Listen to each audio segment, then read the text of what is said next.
Bonjour tout le monde, c'est le retour de Jeff Nichols, après avoir fait un de mes films préférés l'année dernière, Midnight Special, pour une histoire totalement différente, le film Loving, racontant l'histoire du couple Loving, formé par Richard et Mildred, qui est un couple mixte qui a vécu, qui s'est marié en 1958 dans l'État de Virginie, qui à l'époque ne reconnaissait pas les mariages mixtes entre caucasiens et afro-américains. Et leur mariage a été défendu jusque devant la Cour suprême, et c'est le jugement de la Cour suprême qui a permis de rendre illégaux les interdictions de mariage mixte aux États-Unis.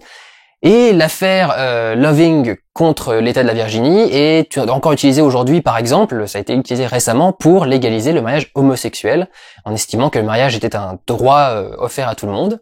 Et effectivement, tout le monde a le droit de pourrir sa vie, mais mais du coup, voilà, on se dit quand même, ce film ne serait jamais arrivé si c'était juste aimé tranquillement sans se marier, quoi. C'est quand même, il y aura probablement quelqu'un qui les aurait crachés, mais bon.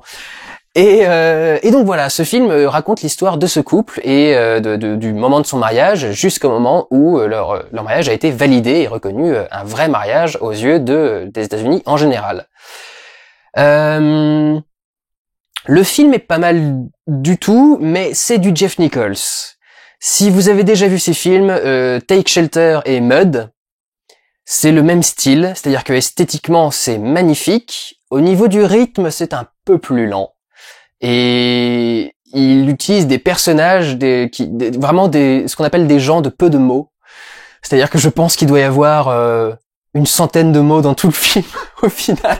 Si c'est pas les personnages autres, genre le shérif ou le juge qui parle, je pense qu'il doit y avoir une centaine de répliques, une cinquantaine même. Si on met que Richard et Mildred, je pense qu'il y a une cinquantaine de mots maxi. Donc, c'est très space, il faut que ce soit votre style de film. Alors c'est un vlog où je vais pas faire vraiment de parties superficielles et dans le détail, parce que j'ai pas vraiment de choses à raconter dans le détail, c'est une histoire de base qui se poursuit petit à petit, et l'histoire elle est celle que je viens de vous résumer, donc il y a pas grand chose de plus à dire. Si je vous dis autre chose, je vous raconte des scènes en fait. Mais vraiment, enfin c'est un style assez épuré, et c'est ça qui est plutôt bien, c'est que les scènes passent assez vite. Genre, je crois que la première réplique du film c'est I'm pregnant, je suis enceinte, que Mildred sort à Richard, et c'est vraiment la première scène, premier plan, premier mot. Et toutes les scènes seront dans ce style, c'est-à-dire que elle lui dit I'm pregnant, il lui fait c'est génial, et puis fin de scène. Et la scène a quand même duré 2 minutes parce il a mis 2 minutes à sortir le c'est génial. Donc c'est vraiment un style particulier. Mais même si cette scène prend du temps et que les personnages sortent peu de mots, il se passe beaucoup de choses à l'image, c'est-à-dire que le jeu physique, visuel des acteurs est extrêmement travaillé. Et toutes les scènes du coup passent assez rapidement, parce que il essaye pas de faire de travailler sur un truc pendant très longtemps. Il pourrait insister sur la souffrance des personnages quand ils sont en prison, quand ils sont seuls, quand il y a des gens qui leur font des trucs pas terribles, pas très cool, etc. Et en fait, non, ce qui l'intéresse le plus, c'est de développer ses personnages, de faire avancer son histoire, et surtout d'illustrer la relation entre les deux personnages, parce que c'est effectivement le point central du film, c'est la relation de ce couple. Et la plupart des scènes sont effectivement concentrées sur comment eux vivent les choses. C'est-à-dire qu'il y a effectivement toute une histoire de procès, il y a une histoire de procédure judiciaire, etc. Il y a leurs avocats qui viennent les voir régulièrement et qui ont droit à quelques scènes, mais 80% du film, c'est le couple et comment lui réagit et vit les choses, comment eux, plutôt que je disais lui le couple, pas lui le mec, comment eux vivent cette histoire, et comment est-ce qu'ils arrivent à gérer ça, parce qu'évidemment ça cause aussi quelques soucis. C'est-à-dire que elle, par exemple, est beaucoup plus déterminée à faire connaître leurs problèmes, à faire connaître leurs histoires, à répondre à des interviews et des choses genre là. Et lui est beaucoup plus gêné par ça, parce que déjà il aime pas beaucoup parler aux gens, mais en plus il sait que du coup dès qu'ils font un truc c'est public, donc tous ses collègues peuvent être au courant, tous les gens avec qui ils vivent peuvent être au courant, etc. Donc, et peuvent les surveiller. Ils ont tout un tas de choses à protéger au niveau de leur vie privée. Donc c'est vraiment sur ça qu'il va se concentrer le plus, et c'est effectivement ça le plus intéressant. Je regrette presque justement que du coup il se soit pas plus concentré sur certains aspects, genre le procès lui-même, certains aspects légaux et certaines choses comme ça, parce que j'ai l'impression du coup qu'ils sont presque détachés de leur propre combat. C'est-à-dire qu'ils ont l'air eux-mêmes de jamais vraiment être convaincus du truc et jamais être vraiment investis. C'est-à-dire que lui, il a toujours, on sent qu'il a toujours un doute et qu'il aime pas trop l'idée et qu'il aime pas trop le style et la méthode. Et elle, on sent que ça l'intéresse plus, mais que comme son mari est pas à fond, elle se limite aussi parce qu'elle sent bien que si elle va trop loin, la limite sera vite dépassée avec lui. Pas qu'il s'énerve ou quoi que ce soit, mais que ça va le saouler et qu'il va dire non, on arrête, on fait plus d'avocats, plus de machin, et on vit tranquillement caché dans un coin, on va vivre ailleurs, etc. Et comme le film fait environ 2 heures, puisque c'est le principe des Oscars, c'est vrai que des fois j'aurais voulu en avoir un peu plus sur d'autres domaines et sur d'autres aspects de leur vie que purement ce qui se passe entre eux et ce qui se passe pour eux, quoi. Reste que c'est vrai que c'était plutôt intéressant et c'est une histoire qui doit encore être racontée et qui n'a pas vraiment été racontée justement. Donc c'est vrai que c'est assez intéressant. Le couple est très attachant.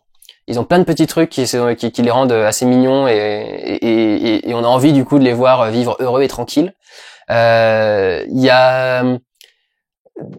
Faut apprécier parce qu'il y a il y a d'anciens symbolismes. Je vais même pas parler du rôle de la femme, mais oui, je te construirai une maison, je te construirai un machin. Si ça vous parle pas trop, effectivement, vous pourriez avoir du mal à rentrer dans le film, mais même moi qui ça parle pas trop, au contraire, je trouvais ça vachement intéressant, justement dans le contexte de l'époque et avec la logique de l'époque. Avoir un mec qui vient te voir et qui dit si je vais te construire une maison, j'ai acheté le terrain pour nous, etc. Quand en principe ta relation est pas légale dans le coin, tu dis ah quand même tu fais un gros geste quoi pour moi parce que quand les gens vont le savoir, ça va nous retomber sur la gueule et on va en chier quoi.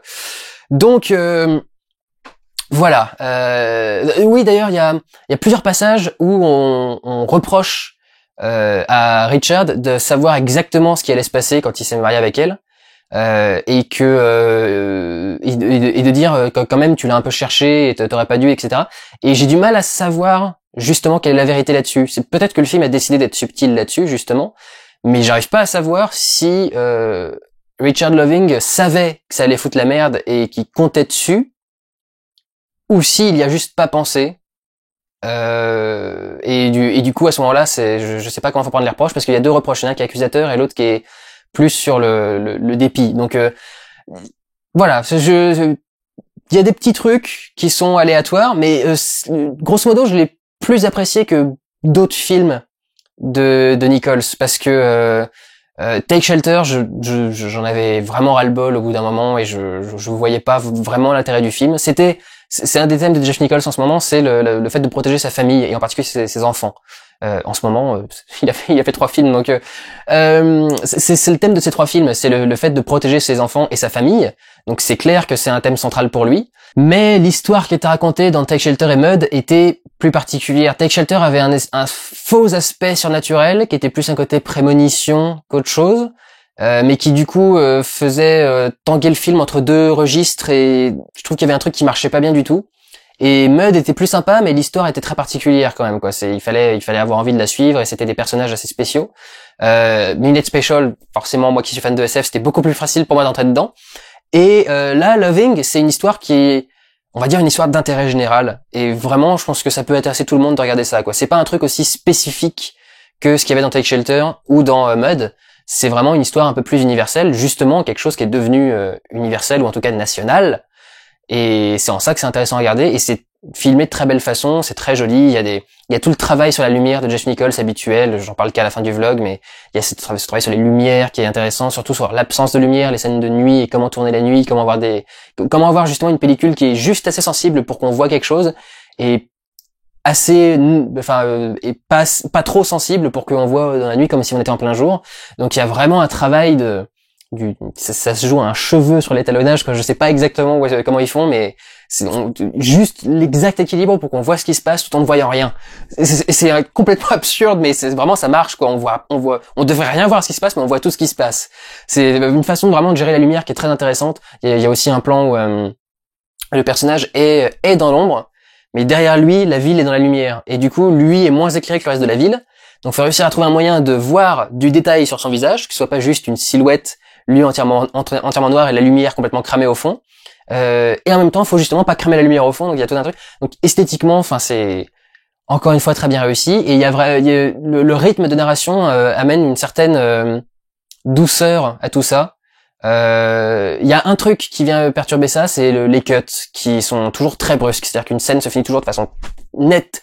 L'ambiance change, la musique, s'il y en avait une, s'arrête. Les façons de gérer les différentes ambiances et les choses sont extrêmement brusques. Et je pense que c'est ça le mélange, quoi. On est dans une scène avec un couple où ça se passe tranquille, plutôt bien, et la vie, c'est le cut. C'est le moment où t'as des trucs graves qui t'arrivent, des trucs dans ce genre-là, etc. Et ça, c'est le changement, le passage de ta vie. Je surinterprète peut-être un petit peu. Et je terminerai avec une dernière petite remarque. J'ai l'impression que la musique de Loving est exactement, quand je dis exactement, c'est exactement la musique de Midnight Special, juste avec d'autres instruments. J'ai l'impression que c'est exactement les mêmes rythmes et les mêmes sonorités que ce qu'il a travaillé avec Midnight Special, mais avec un violon, un piano à la place du synthé qui était utilisé dans Midnight Special. Vraiment, c'est extrêmement similaire. Et comme il a développé presque les deux films en parallèle, je me demande si c'est pas de là que ça vient, parce que le projet a été lancé il y a longtemps, il a eu le temps de tourner Midnight Special entre-temps, et il a enchaîné immédiatement les deux tournages, je crois. Parce que chez nous, les films sont sortis avec beaucoup d'espace, mais aux États-Unis, je crois qu'ils sont sortis avec beaucoup plus beaucoup plus rapprochés. Et je crois qu'il s'est dit à un moment, bon, la musique, je peux quand même pas me faire chier 3 heures, je vais reprendre celle de Midnight Special. Je sais pas, j'ai l'impression qu'il y a juste un petit truc sur la musique qui me dérange un petit peu. Qui me dérange. Non, justement, du coup, j'aime bien, mais ça me paraissait un peu surprenant venant de ce mec. C'est pas impossible, mais je sais pas. Donc voilà, c'est ma dernière petite remarque sur Loving. Je suis désolé, c'était un petit peu compliqué d'en parler en disant vraiment quelque chose sans tout gâcher. Enfin, vraiment. Moi, en fait, je vais même vous dire, j'ai vu le film sans rien savoir de ce qui se passait. Je savais même pas quelle était cette histoire d'affaires. Je pensais que c'était juste le film d'amour de Jeff Nichols et que c'est pour ça que ça s'appelait Loving. Je savais pas que c'était sur cette histoire Loving contre l'État de Virginie. Donc voilà, si ça vous intéresse, je pense que vous allez passer un très bon moment. Si c'est pas votre cam, vous pouvez quand même être capté par le film parce que je savais pas ce que j'allais regarder et je suis resté investi dans chaque scène et le scénario nous investit jusqu'à la fin du film. Prenez soin de vous, allez voir des films. Ciao!